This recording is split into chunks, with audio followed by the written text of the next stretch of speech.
Good afternoon, everyone, and thank you all for joining me here today. As I said, my name's Ryan Brown, and I'm a staff engineer at Easy Agile. I'm excited today to share with you all our experiences with observability. Specifically, I'm going to share with you some of my learnings in what observability can look like when transitioning to Forge and to the Forge platform. Thank you very much. And how we are preparing our engineering teams for that transition moving forward. So for those of you who haven't heard about Easy Agile, we are an Australian-based software company. That's why my accent sounds like this.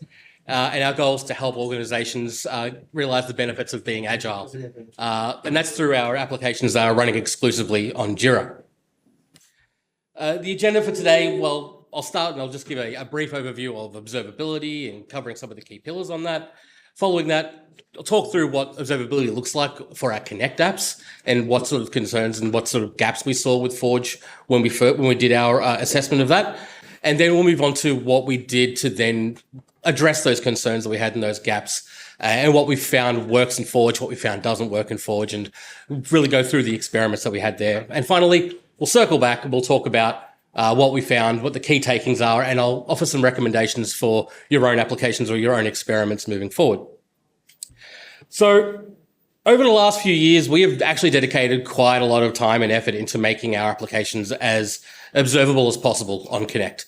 And it's really greatly improved our ability to not just make informed decisions when it comes to things like performance and infrastructure and those sorts of aspects, but it's been really helpful in us providing really good support to our customers as well and narrowing where these sort of problems actually lie when something does go wrong, because inevitably things do go wrong. I don't know of anybody else. I've never written perfect code in my life.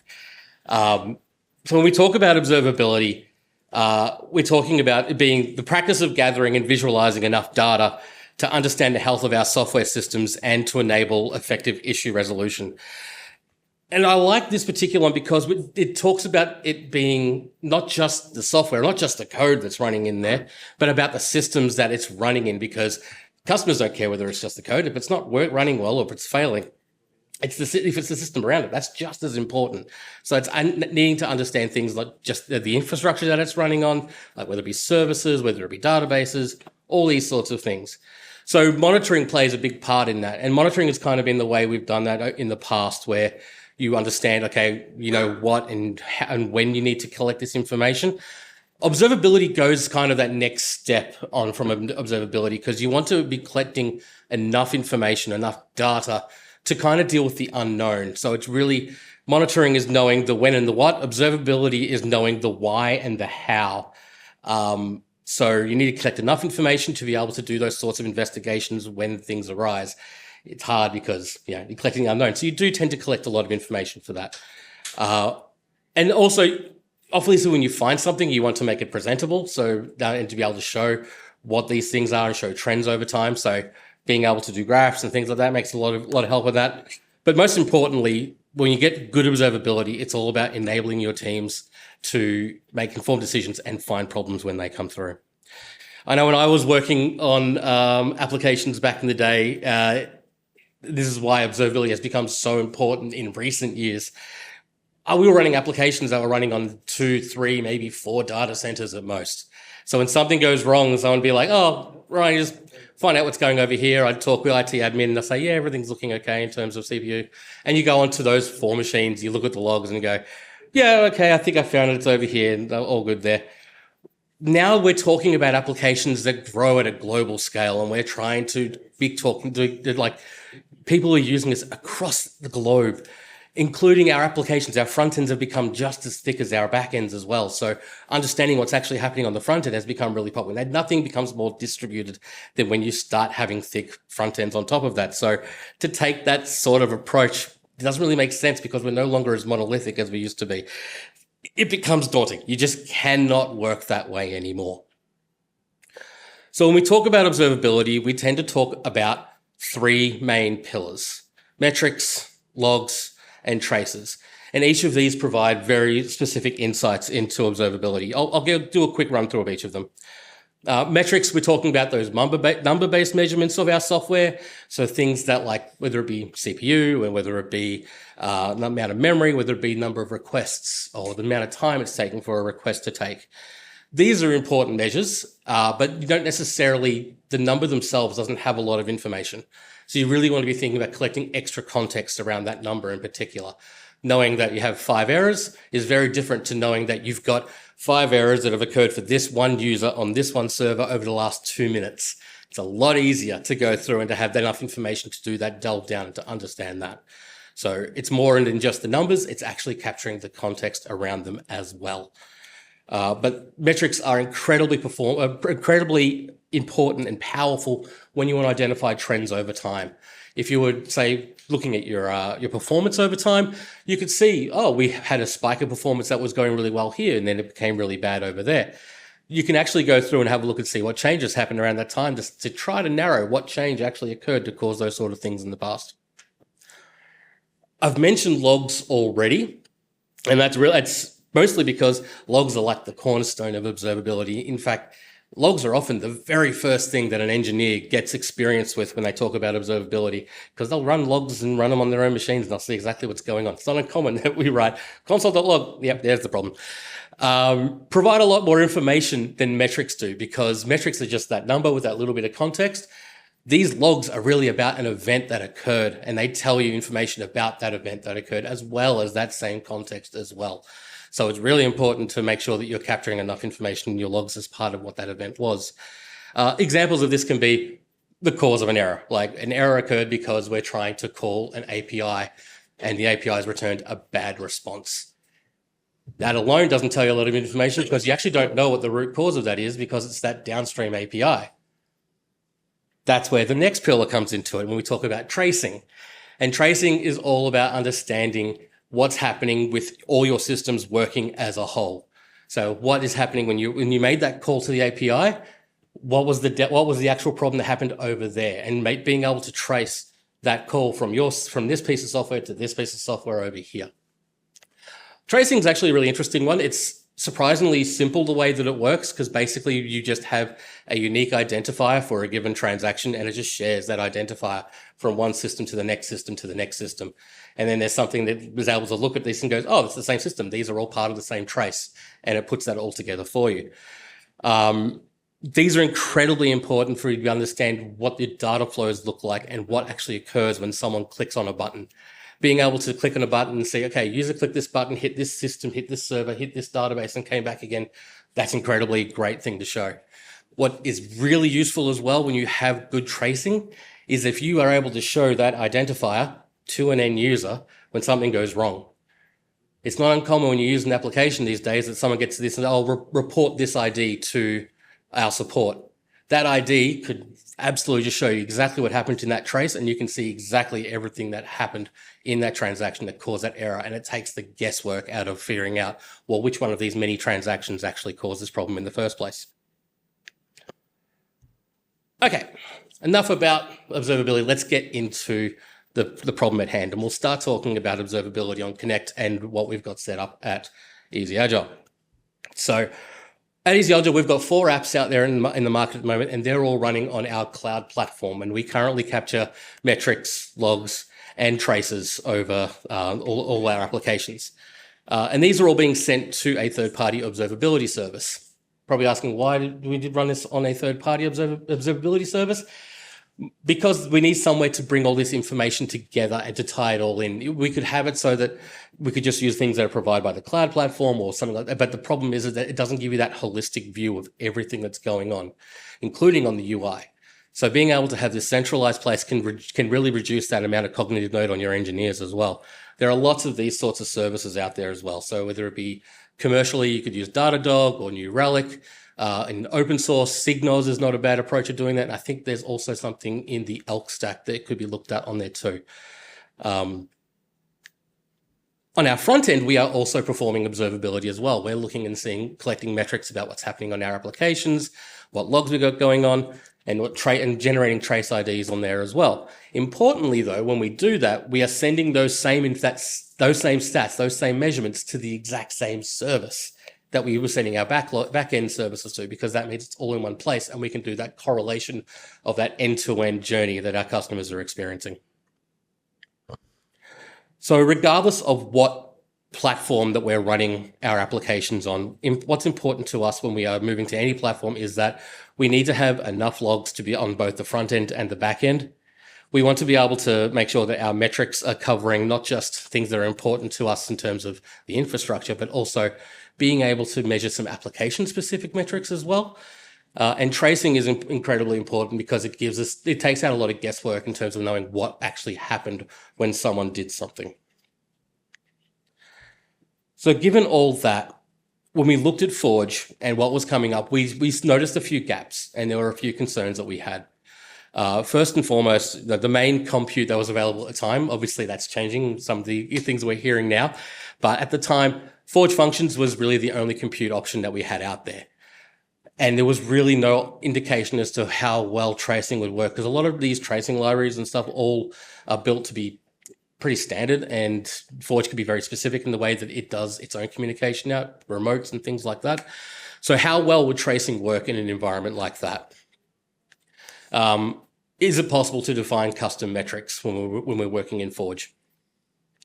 Can our metrics and logs be collected not just from the back end, but from the front end as well? Because our front end is no longer hosted by our application. It's being hosted and served to our users through Forge, which is done in a completely different way to what we've seen previously with Connect. And finally, are we able to identify those transactions that are coming from our users? So are we able to see when someone goes wrong, can we report that identifier back to our customer and say, quote this on your support ticket? So to answer these unknowns, we decided that the best way to do that was to do an experiment, and we created a brand new Connect application called Sprint Notes. Very simple, very small, does very little to nothing. It's in the name what it does. It creates notes for a particular sprint. And the reason we did that it's so small is it means that covers all those bits of observability that we need, all three pillars, but it had a UI component, had an API component, and it had a database component as well. And these are all things we wanted to make sure that our observability was keeping track of. Are we able to keep track of our data calls, our API calls, and things like that? And the reason we didn't use one of our existing apps to do this is because what we wanted to do once we created this Connect app, we wanted to then move it onto Forge, and we wanted to see how that worked. And moving one of our apps onto Forge would take a fair bit more effort than just moving that one simple little app that's purpose-built for this experiment.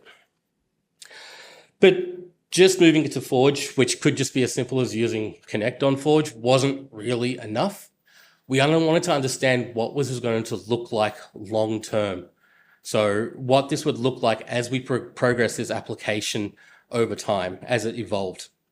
So how well would this application work not just when it was working on Connect on Forge, but how well observable would this app be when it was running in other sort of topologies that Forge currently supports? So Forge with remotes, if we would start using API calls running with our own cloud infrastructure.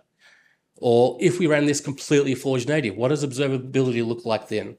Again, another reason we wanted to create that application is because it meant that we could move this through these sort of topologies really, really simply, because it's a very small and simple application. All right, let's go into our findings. Let's go through and talk about what we found. So, Connect on Forge.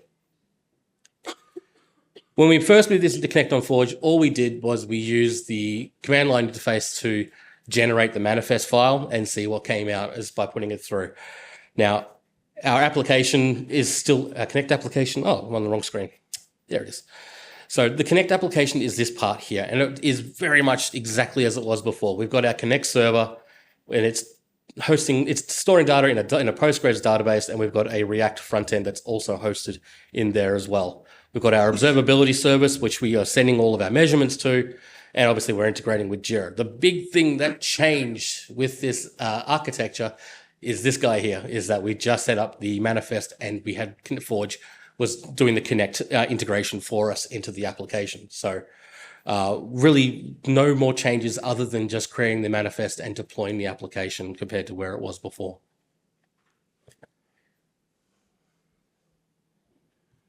There we go. And what we found was all the existing observability that we had in place on Connect worked just as it did before. There was no big change or no issues with what we saw there. In fact, all the front end, all the back end, all of the metrics and the traces that we were collecting all worked without any changes. We even tried changing the way that we were sending data to our observability service. We can do it in one of two ways. You can introduce a proxy on your side to see. Basically, that allows you to then host it under your own domain. You can do a few other little things like authentication and things like that. How does it work in that situation? And does it change if we pointed it to a complete third-party application? And in the end, it worked exactly the same as long as you were setting the correct content security headers as you would with a Connect app in the first place.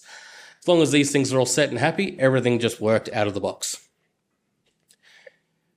What we found, though, was that no logs or metrics were being captured in the Atlassian developer console, which at first seemed a little surprising, but then we thought about it a little bit more and was like, well, actually, we're not using any Forge modules.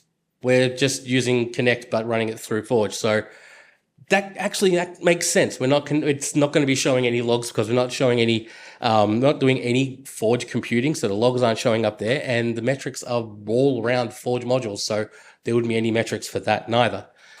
So just keep that in mind. If you're going through this, you're not going to see any of that, and you need to make sure you've got your own observability set up on the back end for that. And finally, all the tracing identifiers that we had were propagating through to the front end just as they were before. So we were able to easily collect all that information and show a full end-to-end trace within our modules as well, which looked something a bit like this. So we have our UI portion making the call here, our Connect application receiving it, and then making the database calls from behind the scenes to fulfill that request and finishing it off. So we're seeing full traceability of what was going on from both the front end all the way to the back end on Forge with Connect on Forge without any changes whatsoever. So that was really positive, and we were really feeling like we were on a good path here, but we knew that the challenges were really coming with the next few steps we wanted to go through. So the next step we wanted to go through was to now, let's change this and let's introduce remotes. So remotes basically means that instead of going through Connect, we were changing our Connect server or rewriting, depending on the approach that you take, to instead of using the Connect framework to just being a regular REST API and doing what it needs to do to authenticate requests coming through to it. The other big part of that is that you need to also migrate your UI into Forge so that your UI is served up through Forge's CDN. And this is the first run through we made of this. The first experiment was again, I've lost my mouse. There it is. The first change of this was that, well, we've replaced the Connect server with our Note service. We've still got that Postgres database as before, and we've got our web front end, which now exists here on the Forge platform. But what we found very quick was that actually there's two ways that you can go about doing this.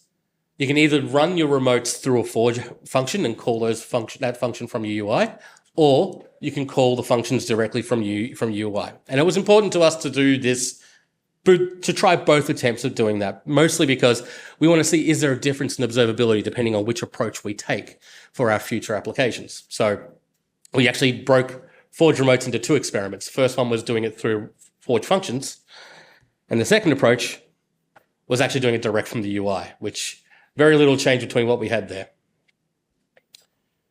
What was common in both those approaches, though, was that we wanted to get all the logs and the metrics that were coming out of Forge when we went through that. So to do that, we needed to get the logs out of the log API that's exposed from Forge's APIs, and also from the ecosystem APIs to get the metrics that are coming out of there as well. So this is all documented, I believe, on developer.atlassian.com, and we went through and basically created our own scheduled task to do that behind the scenes and to set those through to the observability service as before.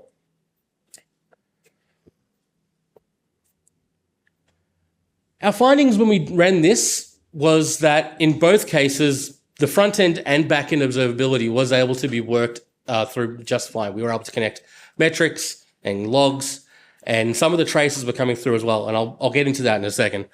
But for the most part, observability works without too many dramas whatsoever. We did run into one little problem though, which is with the front-end application not allowing us to make a call out to our observability service to send those metrics and logs and traces through. And that came down to the fact that most observability, in fact, all observability libraries that are out there, will use fetch behind the scenes. So you need to actually give that permissions.external.fetch.client, set that in your manifest to the correct URL, and everything will work just fine once we set that up. Note that that does require a major version upgrade because you're updating the permissions for your application, which of course then means that it will require an update from a Jira admin on your client side as well. So if this is something that you want to get up and you want to reduce the number of times that you're doing major version updates, consider that as part of that too and do that up front. What we found is that a lot of the out-of-the-box observability all worked quite well on Forge as well. We were getting the function logs in the developer console in the function. So just making a console.log or .info or .error call resulted in those logs showing up in the developer console, and they had all the traceability numbers and everything in there as well. So the correlation was set up as on top of that. The metrics were coming through. We were able to see some of the metrics that were there in terms of the number of calls to remotes, so the APIs, and where those were being called from, the functions were all being captured as well. And the tracing identifiers were being propagated to our backend services as well. That was through the B3 headers that that are standard in observability. But there were a few little problems that we found in this approach as well. We found that metrics didn't necessarily include the calls to the Atlassian APIs through the front end. So if our front end's making calls to either a Sprint or any of the REST APIs for Jira, we were seeing those weren't being captured in the metrics at all. In fact, we weren't getting a lot of metrics from the remotes calls that we were making through there as well. So in the case we were making a remote call from the front end, those metrics weren't being captured. When we were exporting the APIs and the logs as in that service that I showed earlier, the documentation for that does say that they are what's called, there's a compliance called OpenTelemetry, or a standard called OpenTelemetry, and that these documents are OpenTelemetry compliant, and they are, but it's not the entire document. It is part of the document. So just be careful. We spent a bit of time trying to find out why these things weren't being consumed correctly, and it turns out we were sending everything through and needed to send just a part of the document. Fairly, the documentation does state this, but it is in the example and it's one line. So it's very, very, very easy to miss. Excuse me. And finally, what was a little disappointing was that we found that when we did the calls to our remotes, Forge would generate those tracing identifiers for us to use on the back end. But unfortunately, those identifiers weren't then being exposed to what was making those remote calls. So it meant that doing full UI to database traceability, or even showing that ID to an end user, wasn't possible in the current state. The only way you could work around that perhaps would be to add that tracing in your return in the event of a error or something like that, putting it in the body of the API or something like that. It's a little hacky. It's not nice because you're polluting your body. So hopefully if any of the Atlassian remote team is here, come and see me after this. I'd love to have a chat. And this is what our tracing looked like when we did that. We were seeing, as you can see, the UI is completely missing from the tracing now. We are only getting a call from the remote into our database from there. So sadly, because we were missing on those tracing identifiers being propagated back. Finally, we wanted to then see, let's try this in Forge Native. Let's completely write our application in Forge and use a Forge data store and see how far we can get with that. This was probably the biggest challenge. This was probably where we had the most highest hills to climb with all of that. We basically meant that we rewrote that note service that we had before as functions within Forge. We changed our database from being Postgres to being the entity store. And we then went down to the level of trying to figure out, can we actually get traces occurring when we're within our functions? because it would be really good to see when we get a call into our function, hey, here's the call to a data store, and here's that coming back, and seeing all those sorts of things as we would see if we were running on our own backend. Well, our findings on this was that, yes, we can still do things like custom metrics and tracing to the extent that I just said, seeing those data store calls and things like that. But it does not happen out of the box. It requires a fair bit of work. You need to basically take any sort of instrumentation libraries that are out there, like OpenTelemetry. I highly recommend OpenTelemetry in this case, to then do some custom handling of Forge. And then to do that, you then needed to then send that information to your observability service on top of that, which includes having to do this extra permission update as well, which again requires a major update as before. So we're running into that same problem again, but this time for the backend. The UI observability, though, from what we saw, was completely unaffected by the remote implementation. Everything on there worked as it was before. As I said before, those tracing libraries that are out there, including OpenTelemetry, don't currently have any native support for Forge, but we created one with a small proof of concept as part of this work as well. It's basically, we were able to get the correlation IDs, because that's a big thing. We wanted to make sure that we know that Forge has got these correlation IDs, the tracing and things like that, that we could potentially use in these as well. Is there a way that we could find those and put them into our tracing? And we could. We're using the Forge/API library, but it was undocumented. So there's a very good chance that those changes that we're using, those functions that we're using, are going to stop working sometime soon. Again, Forge team, come and see me. I'd love to talk about what we can do about this long term. But in the end, we were absolutely able to see traces coming from our Forge function onto our observability service. Now, you'll notice that there's not a lot of information there because we did not implement the data part of it, but that would require a bit more work, and we ran out of time. But it wouldn't take too much longer to get that in place, and hopefully someone in this room would be inspired, including myself, to actually do this as a real library that we all could use in the future for this moving forward. So let's wrap this up. Let's go through the key takeaways and where we ended up with all of this. First, circling back on those concerns that we had to start with, 100% Forge function tracing is possible. It's going to require some work, but it is something that we can get in place. Custom metrics, we absolutely can capture those. Not currently on Forge itself. It does require having your own observability service to send those metrics to. Metrics and logs absolutely can be collected both on the front end and on the back end. All of that still works out of the box as it did before. Make sure you set those correct permissions. And if you're going to set those correct permissions, you're going to end up needing to do a major update. So keep that in mind with your rollouts. And the one that was a very hairy, and one of those things that hopefully we'll be able to improve over time, is getting those identifiers and the tracing back to the users, and seeing that correlation from the UI portion all the way to our data stores. Yes, connect on Forge. That worked as it did before perfectly. Wow. But unfortunately, in the other cases, it did not quite work there. And hopefully we can get that across the line one day. But the key takeaway across all of this was, yes, we can achieve all three pillars of observability on Forge. Now, recommendations I have for anybody here who wants to go and do this themselves and get this set up. First of all, I said before, observability is about measuring the unknown. And so you need to collect a lot of information, and it's really hard to understand how much data you want to collect. Work out your baselines of what you need. Don't just collect everything. If you've ever gone down the route of using an observability service before, they charge you by the volume. You will get charged a lot. I'm not going to admit how much money I've spent on observability by accident once. 15,000. Consider using OpenTelemetry as your library of choice with all of this as well. OpenTelemetry is already used on Forge, and it means that you then are streamlining the amount of libraries you're using. It can reduce cognitive load. It can be a little harder to use than some of the out-of-the-box ones that come with observability services, but you'll reap the benefits of it later on. And that gets me to my third point. Consider hosting an observability proxy as well. It'll allow you to do things like authentication to make sure that when you are receiving observability measurements, that they are genuine. It's not just someone coming in and throwing stuff at your services as well.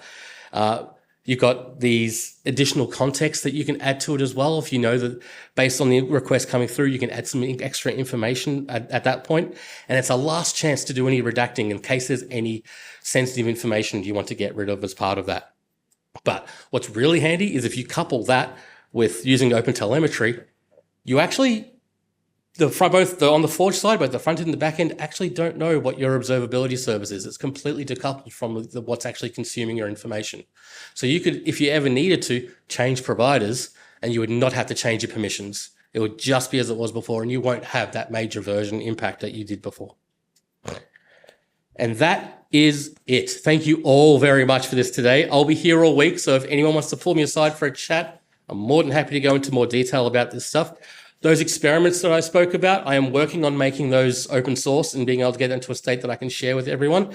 Not there yet, but keep an eye on my LinkedIn. I will post up there once those are available. Thank you.